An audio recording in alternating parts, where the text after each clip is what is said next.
Fibonacci అనేది ఎంత powerful technical ఇండికేటరో మనందరికీ తెలుసు.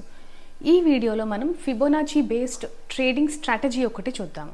ఫిబొనాచి రీట్రేస్మెంట్ యాడ్ చేయాలి అనుకుంటే ట్రేడింగ్ వ్యూలోకి వెళ్ళి ఈ యారోని క్లిక్ చేసి ఫిబ్ రీట్రేస్మెంట్ ఎనేబుల్ అవుతుంది. అప్ ట్రెండ్ లో ఫిబొనాచి రీట్రేస్మెంట్ డ్రా చేయాలి అనుకుంటే swing low to swing high draw చేయాలి.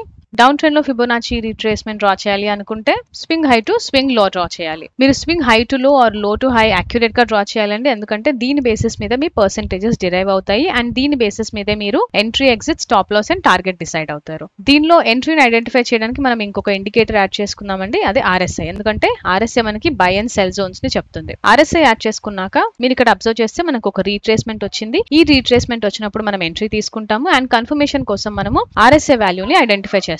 రీట్రేస్మెంట్ వచ్చాక ఆర్ఎస్ఐ లైన్ ఈ 50 లైన్ ని క్రాస్ ఓవర్ అయ్యి కిందకి రావాలి అండ్ క్రాస్ ఓవర్ అయ్యి కిందకి వచ్చినప్పుడు మనం ఈ క్యాండిల్ అప్పుడు ఎంట్రీ తీసుకుంటాము. ఈ వీడియో ఇంకా డీటెయిల్ గా చూడాలి అనుకుంటే యూట్యూబ్ వీడియో లింక్ డిస్క్రిప్షన్ లో యాడ్ చేస్తున్నాను. అండ్ ఇలాంటి వీడియోస్ ఇంకా చూడాలి అనుకుంటే ఛానల్ ని సబ్స్క్రైబ్ చేసి బెల్ ఐకాన్ క్లిక్ చేయండి.